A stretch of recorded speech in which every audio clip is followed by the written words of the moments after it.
हमारे जंगलों में ऐसे बहुत से राज दफन हैं जिनको अगर खोला जाए तो कयामत आ जाए। ऐसे कुछ राज चाहकर भी कभी दफन नहीं हो पाते और वो जब बाहर आते हैं तो लोगों का जीना मुश्किल हो जाता है। नमस्कार दोस्तों, जय श्री बालाजी महाराज, हर हर महादेव, जय शिव शंभू।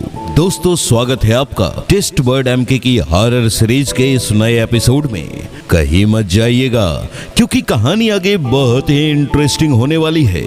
तो आइए शुरू करते हैं आज की कहानी। महाराष्ट्र का पूर्वी प्रदेश, जहां बहुत घना जंगल है। ये बात वहीं की है। बड़े शहरों में तो आज समाज काफी सुधर चुका है, लेकिन यहाँ आदिवासी जमात के लोग अब भी पुरानी पद्धति के पूजा पाठ, बलि देना, ये सब में बहुत यकीन रखते हैं और उनका फायदा लेने वाले उनको इसी इलाके में डुबा कर रखते हैं। जहाँ शिक्षा और ज्ञान की कमी हो, वहाँ और क्या होगा। घने से जंगल में बसा एक गांव उमरिया।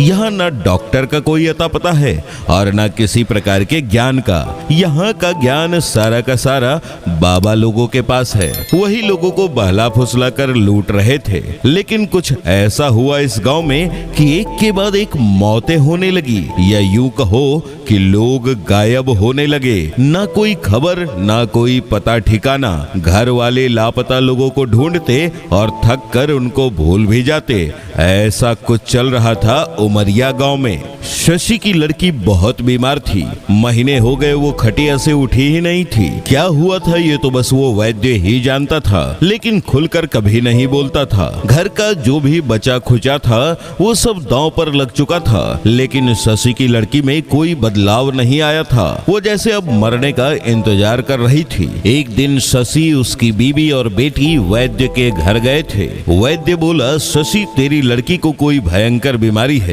मुझे लगता है ये सारे गांव में फैल जाएगी। तुम दोनों भी दूर रहो इससे, तुम दोनों भी मर जाओगे। ऐसा सुनते ही शशि की बीवी रखमा अपनी बेटी को सीने से लगाकर रोने लगी। शशि भी अब रोना नहीं रोक पा रहा था। वह भी मुंह छुपाकर रोने लगा। बेचारे करते भी क्या। वैद्य आगे कहता है, मुझे तो लगता है ये अब कुछ ही दिनों की मेहमान है, लेकिन ये जल्दी मर जाए तो गांव का कल्याण होगा, वरना ये महामारी फैला देगी। मेरे पास एक दवाई है जो इसको देते ही कुछ ही समय में ये मर जाएगी। तुम भी बचोगे और सारा गांव भी। कहो तो मैं दे दूं इसको। ऐसा सुनते ही शशि अपनी लड़की को गोद में उठा लेता है। अरे हैवान वैद्य, तुझे अकल है क्या? मैं खुद अपनी बच्ची को मार दूं क्या?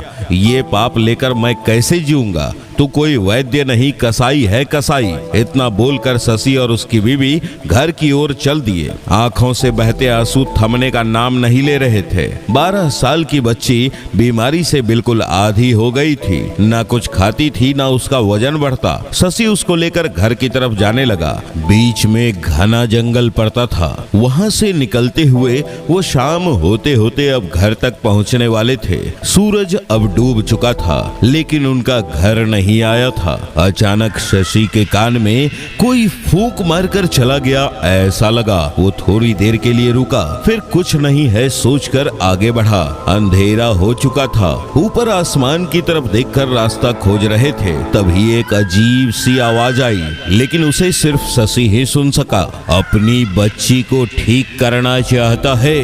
वो आवाज बहुत ही डरावनी सी थी, मानो कितने सारे कौवे एक साथ चिल्ला रहे हों। अगर हाँ है तो कल रात को सामने के टीले के पास आ जाना। और वो आवाज अचानक से गायब हुई। शशि ने अपनी बीवी से पूछा, तुमने कुछ सुना? उसने ना में जवाब दिया। घर जाकर शशि उसी के बारे में सोच रहा था। क्या ये सच था या मेरा कोई वहम था? लेकिन अगर ये सच हुआ तो? इसी सोच में वो डूब गया। सुबह हुई, लेकिन शशि को तो रात का इंतजार था। वो यहाँ वहाँ घूम रहा था। उसके मुंह से शाम का निवाला भी नहीं उतर रहा था। उसको अपने लड़की की तबीयत ठीक करानी थी। वो थैला उठाकर जंगल की तरफ जाने लगा। उसको पता था कि ये जंगल शापित है, यहाँ नरभक्षी पिशाचिनी का ठिकाना है। लेकिन अपनी लड़की की तबीयत के सामने उसको कुछ भी नहीं दिख रहा था। उसकी बीवी ने उसको रोकते हुए बोला, इतनी रात को कहाँ जा रहे हो? शशि ने कहा, मैंने सुना सुना है कि उस पहाड़ी पर कोई नया बाबा आया है, बहुत पहुंचा हुआ है, उससे मिलकर आता हूँ, शायद कुछ फायदा हो। और वो सीधे अंधेरे की तरफ चलने लगा और सामने से जंगल में कहीं गुम हो गया। वो सीधा कल वाली जगह तलाशने लगा। वो उस टीले के पास पहुंचा और उसने आवाज लगाई, मैं आ गया हूँ, मेरी लड़की को ठीक करने का कोई उपाय बताओ। मुझे पता था तू आएगा। वही भयंकर आवाज अब बहुत ही ज्यादा जोर से सुनाई दे रही थी। अब वो सामने प्रकट हो गई। वो भयंकर रूप में जमीन के ऊपर ही उड़ रही थी। सरे मांस की गंध आने लगी थी। उसका डरावना काला रूप देखकर शशि के पसीने छूटने लगे, हाथ पांव कांपने लगे, क्योंकि वो एक पिशाचिनी थी। तू डर मत, मैं तेरी लड़की को ठीक कर दूंगी, लेकिन मेरा एक काम है, वो तुझे करना होगा। बोलो मंजूर है तो मैं आगे बोलूंगी। पिशाचिनी की ये बात सुनकर शशि बोल पड़ा, अगर मेरी बच्ची ठीक हो जाए तो मैं सब कुछ करने को तैयार हूँ। पिशाचिनी आगे कहती है, कल यहाँ एक बकरी की बलि देनी होगी, तू उसे मारेगा और यहाँ जमीन में गाड़ कर चला जाएगा। इतना तुझे करना है और तेरी बच्ची ठीक हो जाएगी। इतनी सी बात है। इसलिए शशि वहां से भागता हुआ घर पहुंचता है और दूसरी रात को सबके सो जाने के बाद घर का एक बकरा अपने कंधे पर लाद कर जंगल में चला जाता है और वहां जाकर उस बकरे की बलि देकर उसे जमीन में गाड़ देता है। और वहां से निकलकर जैसे ही घर पहुंचता है तो देखकर चौंक जाता है। उसको अपनी आंखों पर यकीन नहीं होता। उसकी लड़की उठकर खाना खा रही होती है। वो ये देखकर खुशी से झूम उठता है। वो भी साथ में बैठकर खाना खाता है। सुबह फिर से शशि उस जंगल में जाकर उस पिशाचिनी का शुक्रिया अदा करने का सोचता है। वहां पहुंचते ही वो पिशाचिनी एकदम से प्रकट होती है। भयंकर मांस सड़ने की गंध और कौवों का चिल्लाना। आ गया तू, मैंने अपना काम कर दिया, लेकिन अगली अमावस्या को मुझे एक बलि चाहिए यहीं पर, लेकिन इस बार इंसान की। शशि सुनकर डर जाता है और हकलाते हुए कहता है, मैं इंसान को नहीं मार सकता, मुझे माफ कर दो। सुन शशि, तेरी लड़की मेरी वजह से ठीक हुई है। अगर तू मुझे बलि लाकर नहीं देता है तो मैं तुझे मार दूंगी, या फिर तेरी बच्ची को बलि तो तुझे देनी ही होगी, सोच ले। पिशाचिनी चिल्लाकर गायब हो गई। शशि घर आकर सोच में पड़ जाता है। अपनी बच्ची को चलते फिरते देखकर वो अपने सारे गम भूल जाता है। देखते देखते अमावस्या की रात आती है। नर बलि देना कोई खाने का काम नहीं है, ये शशि जानता था। किसी को गांव में खबर ना हो, इसलिए गांव में आए एक भिखारी को खाने का लालच देकर वो जंगल में ले जाता है और कुल्हाड़ी के एक ही वार में उसको मौत के घाट उतार देता है। वहीं गड्ढा कर उसे दफन कर देता है। इधर वो घर आकर देखता है उसकी लड़की एकदम से ठीक हो गई है। शशि की ये सब हरकतें उसकी बीवी से छुपी नहीं थी, वो सब जान चुकी थी, लेकिन कुछ बोली नहीं। उसकी लड़की ठीक हो गई थी तो उसकी खुशी का ठिकाना नहीं था।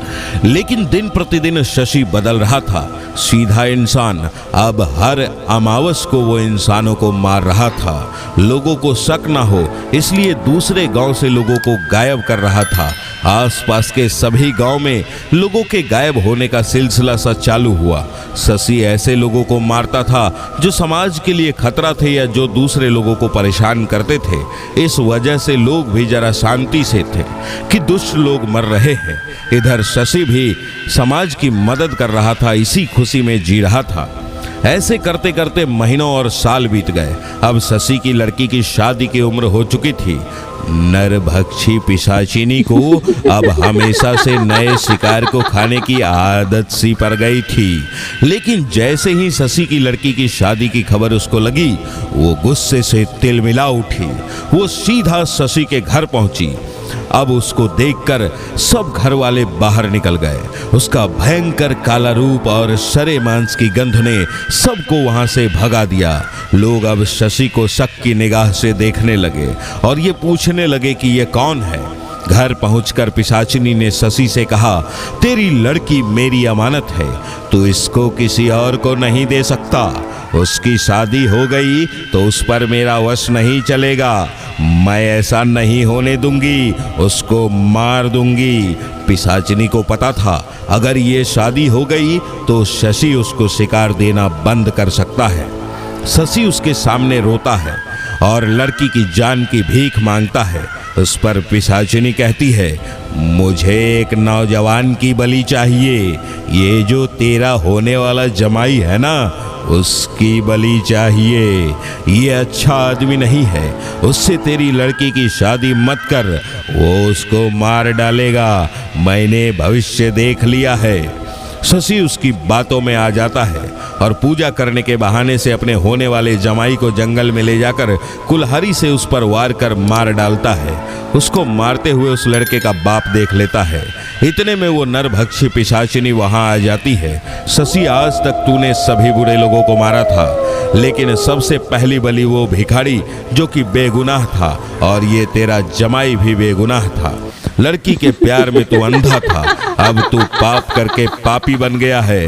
अब तू शैतान बन गया है।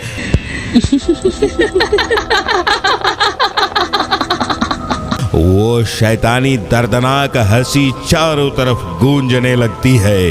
पीछे से जमाई का बाप शशि पर टूट पड़ता है। ये देखकर पिशाचिनी जमाई के बाप के शरीर में प्रवेश करती है और शशि को मार डालती है, और शशि के मरने के बाद उसके शरीर से निकल जाती है। ये सब देखकर जमाई का बाप कुछ समझ नहीं पाता क्या हुआ, ये सोचता रहता है। वो अब खूनी बन गया था। अपने लड़की की लाश के पास बैठकर रोने लगता है। तभी पिशाचिनी की आवाज आती है, तू अपने लड़के को जिंदा देखना चाहता है? अगर हाँ तो शशि की लाश को गड्ढे में डाल के दफन कर दो, और मुझे हर अमावस की रात एक इंसान की बलि ला कर दो। अगर मंजूर है तो बोलो। लड़के का बाप मजबूर हो जाता है। सामने लड़के को मरा देखकर पिशाचिनी को हाँ कहता है, और हाँ कहते ही लड़का जिंदा हो उठता है। तो दोस्तों, आपको आज की हमारी यह कहानी कैसी लगी कमेंट करके जरूर बताएं, और कमेंट में लिखें हर हर महादेव, जय श्री बालाजी महाराज, जय शिव शंभू। धन्यवाद।